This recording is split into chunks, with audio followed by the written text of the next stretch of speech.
Welcome to the world of Gaia. A place where the planet itself breathes, where every life that has ever existed, and every life that ever will, is connected, through something ancient, and something beautiful. The Lifestream. They say, if you listen closely enough to the wind, you can hear it whisper. Not words, not language, but memory, emotion, life itself. When a soul is born, it rises from this ocean of light. And when that life ends, it slowly drifts back, returning home, so the planet may dream again. Long ago, when the world was young, there were people who could hear these whispers. The Cetra, the ancients. They were not rulers, not conquerors. They were caretakers. When the land was wounded, they healed it. When the planet called, they followed. They wandered, always moving, always listening, guided by a voice only they could hear. Their journey had no true destination, only purpose. To tend the earth, to nurture life, to help the planet dream in peace. Materia, the shimmering stones people use every day, are not just magic crystals. They are crystallized knowledge. The thoughts, the experiences, the wisdom of lives long gone. A fire materia holds the memory of flames that once burned. A cure materia remembers the gentle hands of a healer who saved countless lives. To use materia is to borrow the strength of those who came before, to channel their will through your own. There is a place called the City of the Ancients, shaped like shells, designed to resonate like tuning forks. A city built not only to be lived in, but to sing with the Lifestream. The walls hum softly, even now, as if the stones themselves remember songs from another age. The Promised Land was never truly a place. It was a state of peace. A return to perfect harmony with the planet. Not a destination you could walk to, but a feeling, a moment, when all life flows as one. And somewhere, deep within the earth, the planet remembers everything. Every sound, every voice, every heartbeat. It is alive. It is aware. And once, long ago, it was heard. 2,000 years ago, something fell from the sky. Not a meteor, not a star. Something that did not belong to this world. Genova. It did not attack like a beast. It did not conquer like a soldier. Instead, it mimicked. It deceived. It read thoughts. It wore faces. It pretended to be a friend, a loved one, someone you trusted. Long enough to get close. Long enough to destroy. The Cetra, who could hear the planet's voice, heard something else. A scream. Not from the sky. Not from the earth. From within themselves. Genova cells spread like a disease. Invisible. Insidious. Unstoppable. They twisted bodies. Shattered minds. Turned families into monsters, wearing familiar faces. The Cetra fought. Not with swords. Not with fire. But with their connection to the planet. With their will. With their lives. One by one, they fell. Entire civilizations faded into silence. But they did not give up. The last of the Cetra gathered their remaining strength and sealed Genova away. Deep in the northern crater. Encased in stone. Buried in ice. Locked behind layers of time itself. They saved the world. But the cost was everything. The Cetra never recovered. Their numbers dwindled. Their voices grew faint. And as generations passed, humanity, those who could not hear the planet, rose to take their place. But the planet did not forget. In its desperation, in its agony, it created guardians. The weapons. Colossal beings of unimaginable force, born not from hate, but from instinct. Planetary antibodies, designed to eliminate threats, if they ever returned. They sleep even now, beneath oceans, deep within mountains, waiting. Waiting for a danger great enough to awaken them. At the northern crater, where Genova first struck the world, gravity bends. The air shimmers with stardust. Time itself feels wrong, as if the planet never fully healed. In frozen places, echoes of lives lost remain suspended, like fragile glass memories. The planet cried, and its tears hardened into crystal. Beautiful, haunting, eternal. But life went on. Civilization rose again. Humanity learned. They built. They thrived. And eventually, they found a way, not to heal the planet, but to drain it. Where sunlight once kissed the ground, now there is steel. Midgar. A metal giant, built upon the bones of the planet. A city powered by Mako, liquid life, siphoned from the Lifestream itself. The Shinra Electric Power Company discovered that Mako energy could power machines. Light homes. build empires. They built reactors, massive towers that pierced the earth, drinking deeply from the planet's veins. Above, an endless ceiling of steel plates. 8 sectors, bathed in artificial light, where the wealthy live and never see the stars. Below, shadowed slums, where sunlight is a memory and flowers struggle to exist. The air is heavy with glowing fog, the quiet sadness of a world being drained. The soil here no longer breathes. Children grow up never feeling rain. The sky is a ceiling. Trains rattle through abandoned graveyards, their cars left behind like ghosts. Children whisper that spirits wander the steel rails, still waiting to go somewhere they will never reach. Sector 7 holds a community built from scraps. From hope. From stubborn kindness. A pillar holds the plate above, and in its shadow, people still live. They laugh. They love. They survive. Even in a dying city, life refuses to surrender. And in the slums, beneath rusted pipes and forgotten streets, a resistance is forming. Not an army. Not a nation. Just people who refuse to watch the planet die in silence. They call themselves Avalanche. Years passed, and the wound in the north was forgotten. Buried beneath ice and stone, Genova slept. But nothing truly sleeps forever. In the year 1959, a man named Professor Gas stood at the northern crater and gazed into the frozen dark. He was a scientist. Curious. Gentle. Believing he could help the world by understanding its past. He found something encased in ice. Something with cells that shouldn't exist. Something that whispered promises in his dreams. He called it an ancient. A Cetra. He was wrong. But Shinra, the growing power that fed on Mako, did not care about truth. They cared about results. And so, the Genova project began. Deep within the Shinra Manor, in the quiet mountain town of Nibelheim, scientists worked in shadows. They believed, if they could take Genova's cells and place them inside a human, they could create something extraordinary. A perfect soldier. Strong. Loyal. Unstoppable. Professor Hojo, cold and calculating, saw people not as lives, but as data. Lucretia Crescent, brilliant and haunted, carried a child she loved, even as she allowed experiments upon him. And Vincent Valentine, a Turk assigned to protect her, watched helplessly as the woman he loved offered her unborn son to science. The child was born in the year 1977. They named him Sephiroth. Silver hair, like moonlight. Eyes that glowed faintly, with an unnatural light. He never knew his mother. He never knew warmth. Only training. Only war. Only the cold pride of being called perfect. Lucretia, filled with guilt, tried to end her own life. But Genova's cells inside her would not let her die. She sealed herself away, in a crystal cave, alive but unreachable, forever suspended, in sorrow. Vincent, shot by Hojo when he tried to stop the experiments, was transformed. Twisted. Given the curse of chaos, and locked in a coffin to sleep away his guilt for decades. But the experiments did not stop. There were others. Hundreds of failures. People injected with Genova cells, who lost their minds, their faces, their names. They were labeled failures. Discarded. Locked away in the Shinra Manor basement, moaning softly in the dark, still believing they were soldiers. Still waiting for orders that would never come. And in the town above, life continued. Children played. Families laughed. The reactors hummed quietly. No one knew what slept beneath their feet. But not all soldiers were born from darkness. Far from Nibelheim, in the golden fields near Gongaga, a boy named Zack Fair dreamed of becoming a hero. Not for glory. Not for power. But because he wanted to help people. He was kind. Loyal. Stubborn in the best way.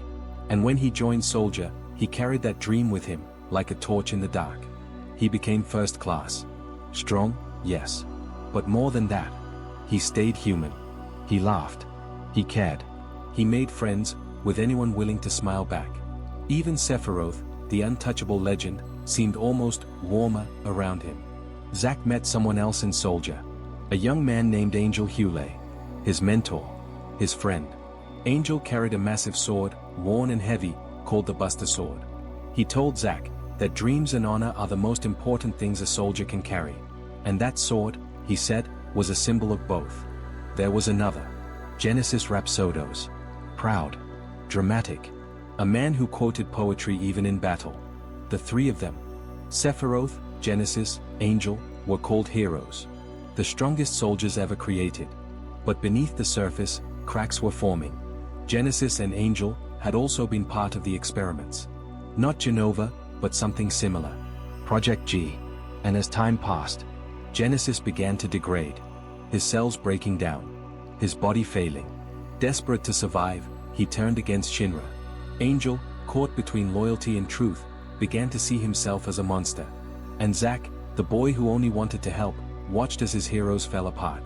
Angel, in the end, could not live with what he had become. He gave Zack the Buster Sword, and asked him to end his suffering. Zack, with tears in his eyes, did what his mentor asked. He carried that sword, and that pain, for the rest of his life. And then, in the year 0002, Zack was sent on a mission to Nibelheim to investigate a malfunctioning reactor. He brought a friend, a young Shinra infantryman, shy, awkward, but determined. A boy from Nibelheim itself, returning home for the first time in years. His name was Cloud Strife. And in that moment, as their truck rolled toward the mountains, as the sun set over familiar hills, fate began to tighten its grip. Because Sephiroth was coming too. And in the basement of the manor, waiting in the dark, were answers he was never supposed to find. The mission was supposed to be simple. Check the reactor. Fix what was broken. Go home. But nothing about Nibelheim would ever be simple again. Cloud wore his helmet low. He was ashamed. Years ago, he had left this town promising to become a soldier. Promising to be like Sephiroth. But he had failed. He never made it past infantry. And now, returning as a faceless grunt, he couldn't bear to let anyone see. Especially not, Tifa Lockhart. His childhood friend. The girl he made a promise to, at the old water tower, beneath the stars. He had promised that if she was ever in danger, he would come save her. And she had smiled. And waited. But now, he hid his face. Afraid she would be disappointed in who he had become. At the reactor, something went wrong. Tifa's father. Cloud's old neighbors, the guide sent by Shinra. They were attacked. Hurt. Sephiroth, calm and controlled as always, suggested they return to the village. But something in his eyes had changed. That night, Sephiroth did not sleep. He went to the Shinra Manor. To the library. To the files Professor Gast had left behind. He read. 4 hours. 4 days.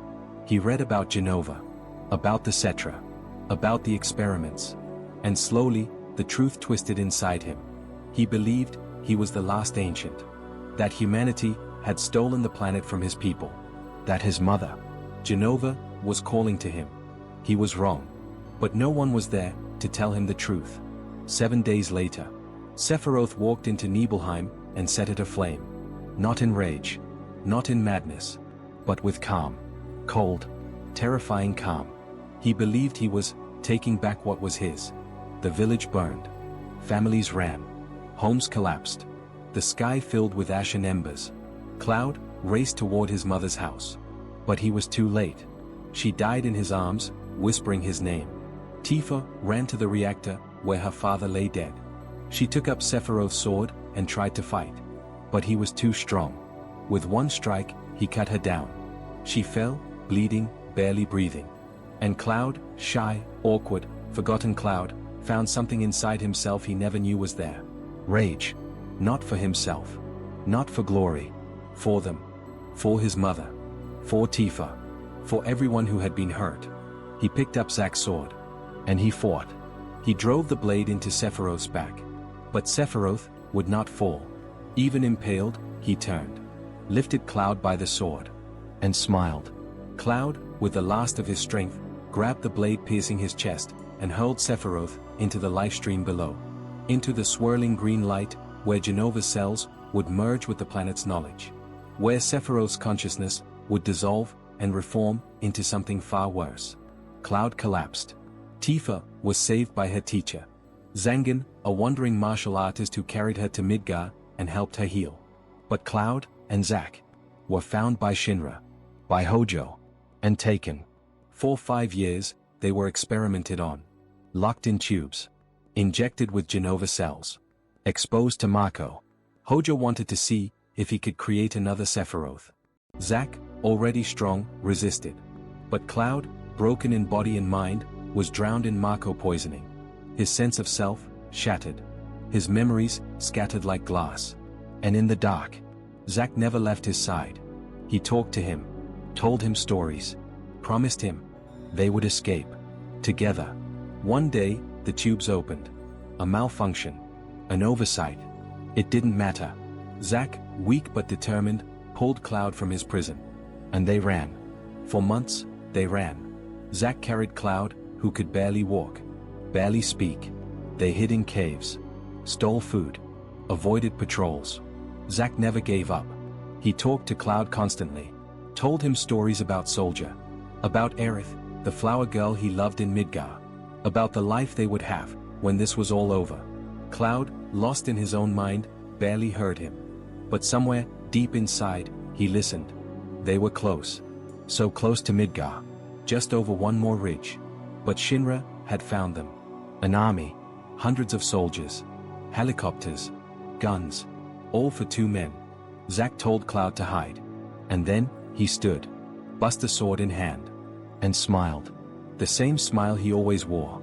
The smile of someone who never stopped believing in dreams and honor. He fought. 4 minutes. 4 hours. 1 man against an army. And slowly, he fell. When it was over, Cloud crawled to his side. Zack, blooded and broken, smiled. He pressed the Buster sword into Cloud's hands. And told him, "You're my living legacy." He spoke of the sky. How it reminded him of Aerith's eyes. And then, Zack Fair, the boy who dreamed of being a hero, returned to the planet. His spirit drifted upward, joining Angel in the Lifestream. 2 friends, reunited at last. Cloud, shattered and lost, stood. He took the sword. And walked toward Midgar. In his fractured mind, memories swirled. Zack's stories. His own experiences. The Mako poisoning. They merged. Twisted. Reformed. And when Cloud Strife reached the train station outside Midgar, he believed he was someone else. A first-class soldier. A mercenary. Someone strong. He didn't remember Zack. He didn't remember the truth. But he carried the sword. And somewhere inside, a promise remained. The year was 0007. And in the slums of Sector 7, a resistance group called Avalanche was looking for help. Midgar at night glows with stolen light. The reactors hum. The trains rattle. And in Sector 7's shadows, a bar called Seventh Heaven opens its doors. Tifa Lockhart, now grown, tends the bar. She survived Nibelheim. Rebuilt herself. Learned to fight, not with swords, but with her fists. Her teacher, Zangan, taught her to turn grief into strength. And now, she helps run Avalanche. Not the violent faction that bombed recklessly, but a smaller cell. More careful. More kind. Led by a man named Barrett Wallace. Barrett has a gun grafted to his arm. Not by choice, but by necessity. He lost his hand and his hometown to Shinra's greed. Corel, his home, was burned to ash when they refused to let Shinra build a reactor. He lost his wife, his friends, everything. But he gained a daughter, Marlene. A little girl, with bright eyes and a laugh that could melt steel. She was his best friend's child. And when that friend died, Barrett raised her as his own. For her, he fights. Not for revenge. But so she can grow up in a world that isn't dying. There are others. Jessie, brilliant with explosives and tech. She jokes to hide her worry. Biggs, loyal and steady. The kind of friend who always has your back. Wedge, soft-hearted and kind. He loves cats. And believes in second chances. Together, they are family. Broken pieces that found each other in the dark. One night, Cloud walked into Seventh Heaven. Tifa saw him. And couldn't believe it. Her childhood friend. The boy who left to become a hero. Alive. She didn't know his memories were wrong. She didn't know he believed he had been in Soldier. She only knew he was here. And she wanted him to stay. So she asked him to help Avalanche. Just one job, she said. Bomb a reactor. Send a message. Cloud, cold and professional, agreed. But only for money. He didn't care about the planet. He didn't care about causes. He was a mercenary. Nothing more. The Sector 1 reactor loomed like a metal giant. Avalanche moved through shadows. Cloud led the way. Barrett didn't trust him. Called him a mercenary. A cell's word with no heart. But Cloud didn't argue. He just did the job. They planted the bomb. Jesse set the timer. And as they fled, the reactor exploded behind them. Fire. Smoke. Steel collapsing. A message sent, but at a cost. People were hurt. Innocent workers. Cloud didn't think about it. But somewhere inside, a voice whispered, "Is this what a hero does?" On the train ride home, Cloud saw something. A girl in a pink dress. Selling flowers. In Midgar. Where flowers shouldn't exist. She looked at him. Smiled. And then, was gone. Like a dream. He didn't know that girl was the last Cetra. He didn't know her name was Aerith Gainsborough. He didn't know his life was about to change. The second mission went wrong. The team was separated. Cloud fell through rusted metal and broken steel into the Sector 5 slums. And landed in a church. The church was old. Broken. But in the center, beneath a hole in the roof, where a single beam of light fell, flowers grew. Real flowers. In Midgar. And tending them was the girl from the train. Aerith. She smiled at him. Not afraid. Not surprised. Just happy to see him. As if she had been waiting. She asked for his help. Shinra soldiers were coming. The Turks. She needed to get home safely. Cloud, reluctantly, agreed. And as they ran through the slums, jumping across rooftops, laughing despite the danger, something inside Cloud softened. Aerith was different. She saw him. Not as a mercenary. Not as a soldier. Just as Cloud. And for the first time in years, he felt almost like himself. He walked her home. To a small house, surrounded by flowers. Her mother, Elmira, greeted them. Kind. Protective. She thanked Cloud. But warned him that Aerith was special. That people wanted her. That she had been running her whole life. Aerith was the last Cetra. Adopted by Elmira, after her birth mother, Ifalna, died escaping Shinra's labs. 4 years, a scientist named Professor Hojo tried to capture her. To experiment. To use her. But Aerith refused to live in fear. She tended her flowers. She smiled. She chose joy. Even when the world wanted to cage her. Cloud left that night. But as he walked away, Aerith called after him. She asked if she ever needed help again, would he be her bodyguard? Cloud turned back. And for the first time, he smiled. One date, he said. And she laughed. A sound like bells. He didn't know that promise would change everything. Back at 7th Heaven, something was wrong. Tifa was missing. Barrett was frantic. Marlene was with Aerith, but Avalanche was in danger. Don Corneo. A crime lord in Wall Market. Disgusting. Powerful. He had taken Tifa. Cloud, without hesitation, went to get her back. And to sneak into Corneo's mansion, he had to disguise himself. The people of Wall Market helped. They dressed him. Styled him. Made him convincing. And when Cloud walked into that mansion, in a dress, with makeup, he didn't care. He only cared about saving Tifa. Inside, they found her. And they found something worse. Corneo, bragging, revealed Shinra's plan. They were going to drop the Sector 7 plate. Crush the slums. Kill thousands. Blame it on Avalanche. Cloud, Tifa, and Aerith raced back. But they were too late. Shinra's forces were already there. The Turks. The army. And at the pillar, holding them off, were Biggs, Wedge, and Jesse. They fought. Cloud and the others joined them. They tried. But the bombs were already set. Barrett screamed. Tifa begged. And then, the pillar fell. Jessie, with her last breath, gave Cloud her headband. Told him to keep fighting. Biggs smiled through the pain. Told them they were heroes. Wedge, gentle to the end, whispered about the cats he'd miss. And then, the plate came down. Thousands died. Homes. Families. Dreams. All crushed under Shinra's steel. Barrett fell to his knees. Tifa wept. And Cloud, for the first time, felt the weight of loss. These weren't just people. They were friends. Marlene was safe. Aerith had protected her.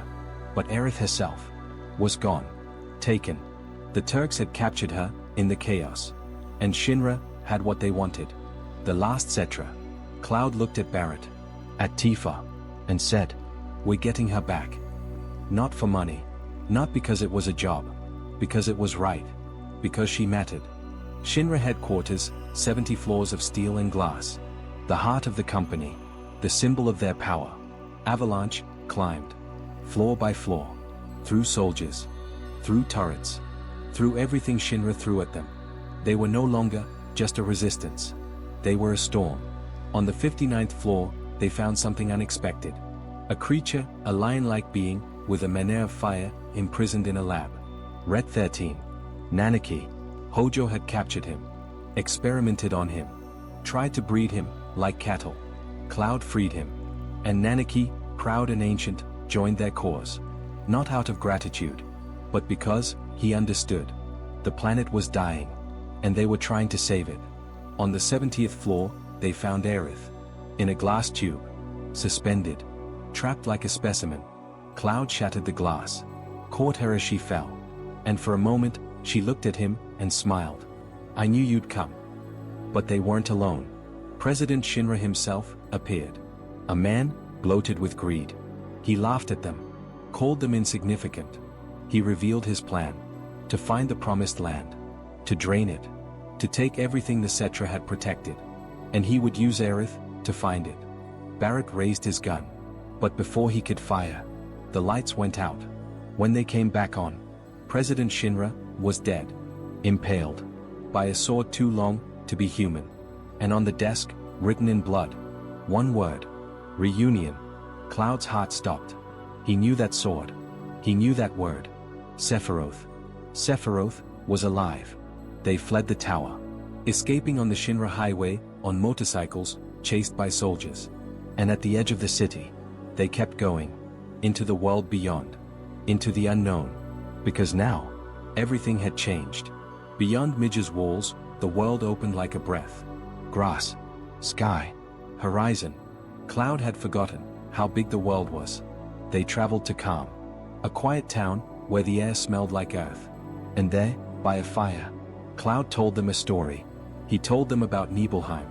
About the mission. The reactor. Sephiroth's fall. But as he spoke, Tifa listened. And something didn't match. Cloud's story was mostly right. But he said he was there as a soldier. First class. With Zack. But Tifa remembered Cloud differently. She remembered a boy in an infantry uniform. Hiding his face. She said nothing. But worry grew in her heart. Still, they pressed on. Through forests. Through caves. Through places where Chocobos ran, and Mughals danced in moonlight. They met others. Yuffie Kisaragi, a young ninja from Wutai. Brash. Loud. A thief with a good heart, buried under bravado. She joined them, hoping to steal their materia. But somewhere along the way, she stayed, because she found something worth more than treasure. Friends. Kate Sith, a robotic cat, riding a giant stuffed Moogle. Strange. Cheerful. Speaking in riddles and fortunes. He seemed harmless. But behind his button eyes, someone was watching. Still, they welcomed him. Because on this journey, everyone was running from something. And everyone was trying to find something. They chased rumors. Whispers of a man in a black cape. Sephiroth. Or, someone who looked like him. Everywhere they went, people spoke of strange figures. Silent. Wondering. Muttering one word. Reunion. Cloud felt it too. A pull. A voice. Not in his ears. In his mind. Calling him north. He didn't understand it. But he couldn't ignore it. And at night, he dreamed. Not of Zack. Not of Nibelheim. But of someone else's memories. A laboratory. A tube. Mako burning through his veins. And a voice, silver and cold. Calling him. Puppet. Their journey led them to a forest. Ancient. Sacred. Where the trees themselves seemed to remember. And deep within, the temple of the ancients. It was not built. It was grown. Stone that breathed. Walls that shifted. A place alive with the planet's will. Inside, they found murals. Stories carved in light. The history of the Cetra. The coming of Genova. The ceiling. And something else. The black materia. A sphere of dark crystal, pulsing with terrible power. It was not a weapon, forged by hands. It was a concept. The ultimate destructive magic. Meteor. A spell that could summon a falling star. To wound the planet so deeply that the Lifestream itself would surge to heal it. And if someone was waiting at that wound, they could absorb all of the planet's power. Sephiroth wanted it. To become a god. Aerith understood. She closed her eyes, listened, and the temple responded. It began to shrink, to collapse inward, compressing itself into materia. The black materia. Cait Sith stepped forward. "I'll get it," he said. And before anyone could stop him, he walked into the collapsing temple and was crushed. A moment later, another Cait Sith appeared. Identical, cheerful as ever. "Don't worry," he said. "I'm a robot, remember?" But something in his voice was sad. They retrieved the materia, but as Cloud held it, his head split with pain. Voices, memories, not his own. And then, he walked forward, against his will, his body, not his own, and placed the black materia into Sephiroth's waiting hand. "Cloud!" Tifa screamed, but he couldn't stop. He was a puppet.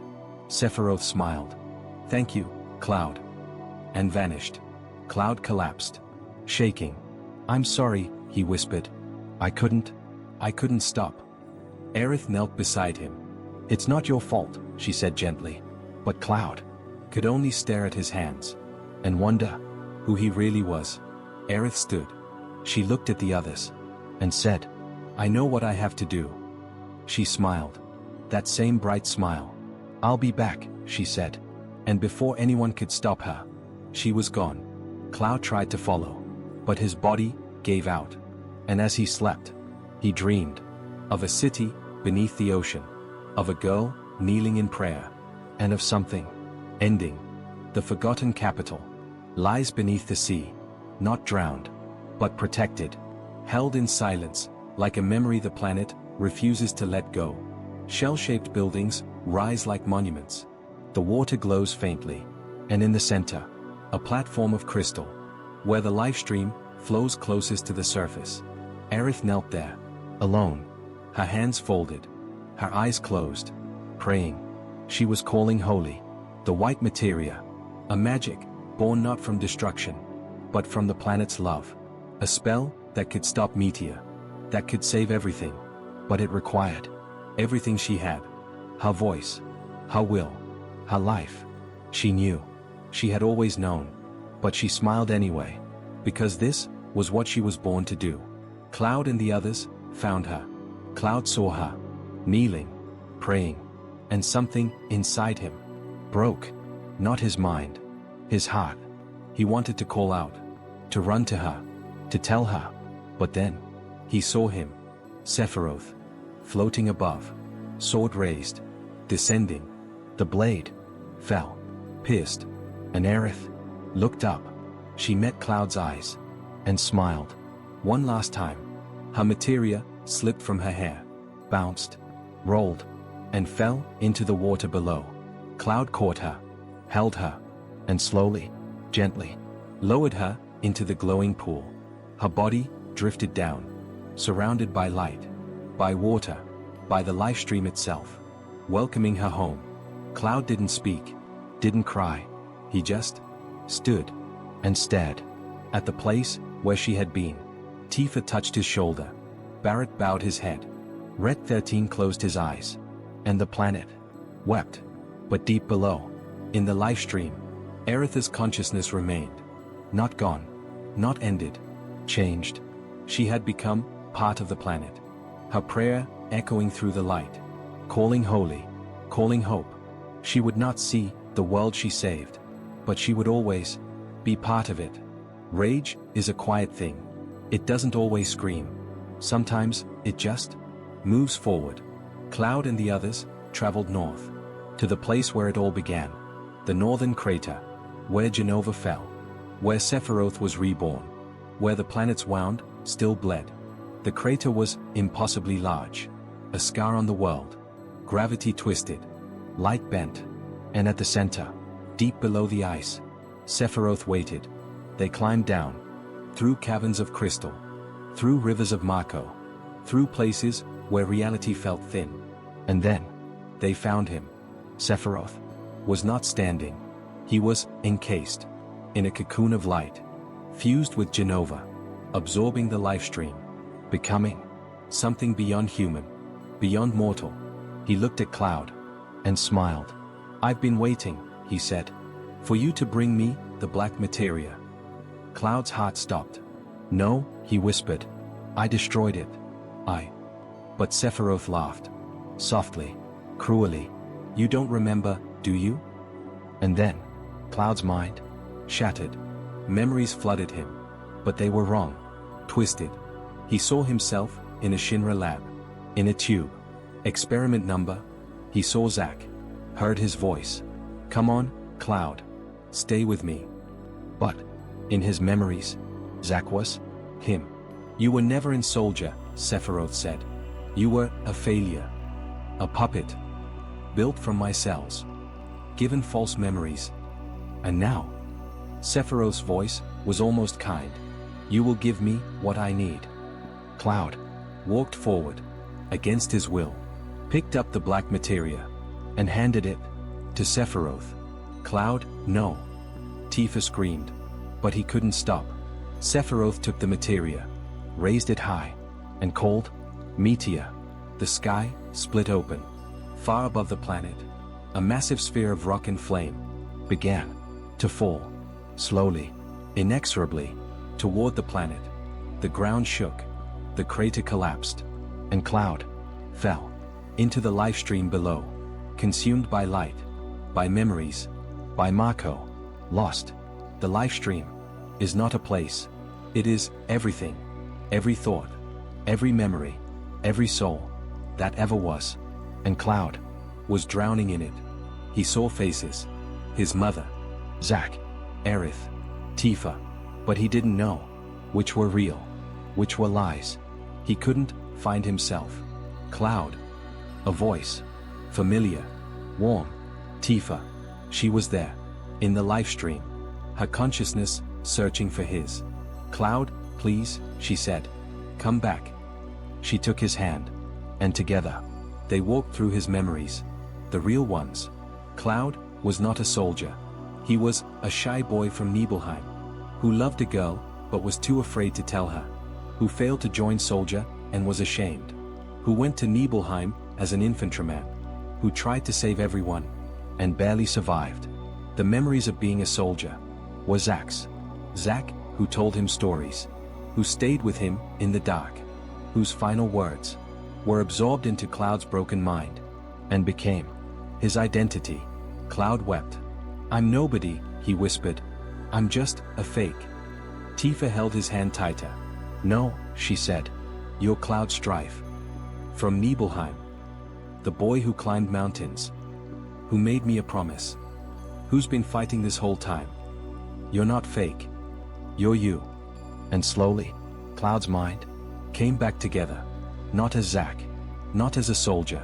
But as himself. Weak. Flawed. Human. And that was enough. He opened his eyes. He was in Midiel, a small coastal town. Tifa was beside him. She had stayed the whole time. "Hey," she said, and smiled. Cloud smiled back. "Thank you," he whispered. And for the first time, he meant it. While Cloud was lost, the world was ending. Meteor hung in the sky. Visible. Undeniable. Growing closer every day. People panicked. Some prayed. Some rioted. Shinra tried to fight. But they didn't understand. This wasn't a war. This was judgment. And from the depths, the weapons awoke. Emerald weapon from the ocean. Ruby weapon from the desert. Diamond weapon from the mountains. Colossal. Ancient. Unstoppable. They were not evil. They were the planet's immune system, responding to the threat. But they could not tell the difference between Meteor and humanity. Entire cities were destroyed. Junon, Midgar, coastal towns reduced to rubble. The weapons did not hate. They simply acted. Shinra tried to stop them. Failed. The new president, Rufus Shinra, tried everything. But it wasn't enough. And then, Avalanche returned. Cloud, whole again, stood before his friends. "I'm sorry," he said. "For everything." Barret clapped his shoulder. "Shut up," he said. "And help us save the world." And so, they did. They fought the weapons. Not to destroy them, but to show them that humanity wasn't the enemy, that Sephiroth was. And then, they returned to the northern crater to face what they had failed to stop. The crater was collapsing. Meteor's pull was tearing the world apart. The high wind, Cloud's airship, flew as close as it dared.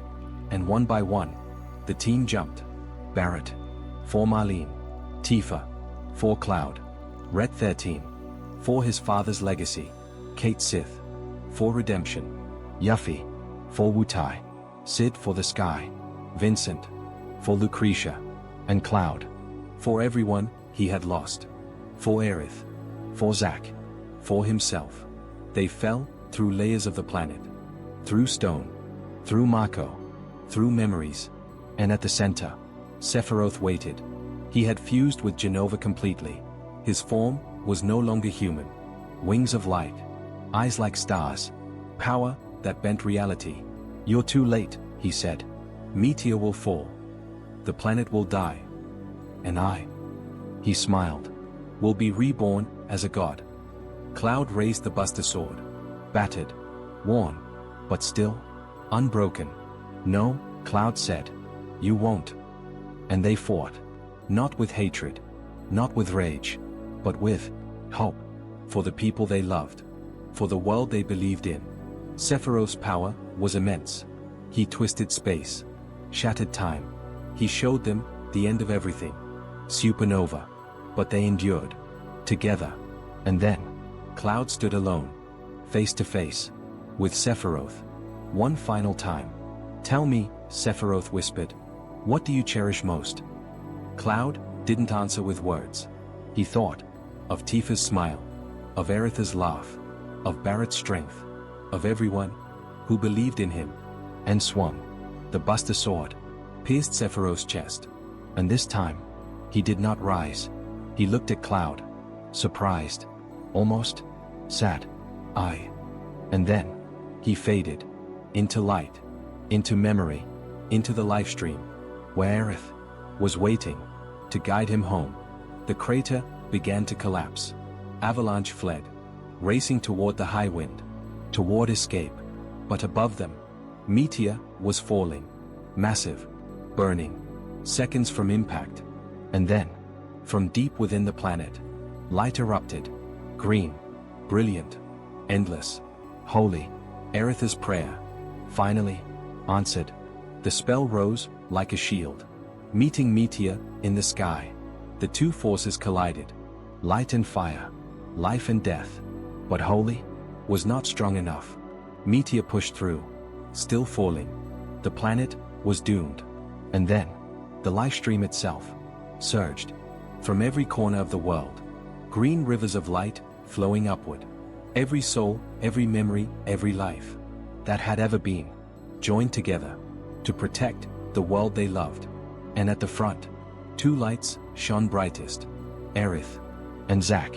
Together. Guiding the Lifestream. Pushing back the darkness. Holy and the Lifestream became one. And together, they stopped Meteor. The sky exploded with light. And then, silence. The high wind crashed in the outskirts of Midgar. The team stumbled out. Bruised. Exhausted. But alive. They looked up. The sky was clear. Meteor was gone. The planet was saved. Barret laughed. Tifa cried. Ret 13 howled. And Cloud looked at the sky and whispered, "Thank you." To Aerith. To Zack. To everyone who gave everything. Midgar was in ruins. But the people were rebuilding. Marlene ran to Barret. Hugged him tight. "You did it, Daddy." He smiled. "Yeah, baby. We did." And somewhere, in the Lifestream, Aerith smiled. Her work was done. But her love would remain. Forever. Time moved on. As it always does. Humanity rebuilt. They learned. They changed. They stopped draining the planet. And slowly, the world healed. Midgar was reclaimed by nature. Vines grew through steel. Trees burst through concrete. The reactors, silent. The plates, covered in moss. A figure walked through the ruins. Four-legged. Proud. Ret 13. Nanaki. Older now. Fur streaked with gray. But his eyes still burned with life. He was not alone. Two cubs ran beside him. His children. The future. They climbed to the highest point, overlooking the valley. And Nanaki howled. A sound that echoed across the world. A sound of remembrance. Of gratitude. Of life. And far below, the Lifestream glowed softly. The planet was dreaming again. Humanity was gone. Or perhaps, they had simply become part of something greater. The cycle continued. Life, death, rebirth, forever. And somewhere, in the light, Aerith and Zack walked together, laughing, free, home. This planet does more than keep life alive. It remembers it. Every laugh, every tear, every victory, and every goodbye. They say, the Lifestream does not simply hold memories. It is memory. A cosmic river of experience. Endless. Evolving. Alive. The Cetra once walked within these currents, reading history as if it were written across the stars. Somewhere deep within the planet, beyond stone, beyond flame, beyond even time itself, lies the core of memory, where destinies intertwine, where souls meet again, where nothing truly ends. People in Gaia believe that when a soul returns to the planet, it becomes a star in the night sky. And somewhere, far above the chaos of life, those stars watch over everything, guiding, smiling, waiting for when the next story begins. Destiny is not a straight line here. It twists. It bends. It reacts. The future is written in whispers, not commands. And even the smallest kindness can echo forever. Some things in this world become more than objects. They become symbols. The Buster Sword, massive, impractical, beautiful. Not just a weapon, but a legacy. A reminder of promises kept. Sacrifices made. Strength found in protecting others. Seventh Heaven, a simple bar, built not only from wood and stone, but from hope. Laughter. Family. Proof that even in shadows, light can bloom. High above the world, the high wind rests in the sky, its engines humming like a heartbeat. A sanctuary in the clouds. A symbol that even when the world feels small, there is always somewhere to go. And somewhere, upon distant plains, a golden feather drifts from a chocobo's back. A quiet reminder that joy exists even in uncertain times. Legends whisper of a white wind, a healing breeze that carries comfort, gathering wounds and sorrows and gently lifting them away. This world is filled with stories of kindness, of courage, of love, and of letting go. In the end, everything returns. Wounds heal. Seasons change. Lives end, but do not disappear. They drift gently back into the Lifestream. Like petals falling into water. There is no fear there. No loneliness. Only warmth. Light. Connection. The great gospel speaks not of victory or glory, but of forgiveness. Of healing. Of peace. Moonlight reflects across oceans, silver and endless, and for a moment, the entire world feels still. Morning dew gathers on grass like tiny tears of the planet, glimmering softly as the sun rises again. And the Lifestream flows on. Always moving. Always growing. Always dreaming. The planet breathes. The stars watch quietly. And somewhere, far within the heart of Gaia, there is calm. There is rest. There is hope. And as you listen, as you breathe slowly, as your thoughts grow softer, perhaps you too feel a little closer to that gentle light. Tonight, let the world of Gaia hold your worries for you. Let the whispered stories settle in your heart. Let the planet's lullaby carry you into sleep, where dreams shimmer in green light, and the universe is peaceful, and kind, and endlessly alive. Good night, from the world of Final Fantasy VII.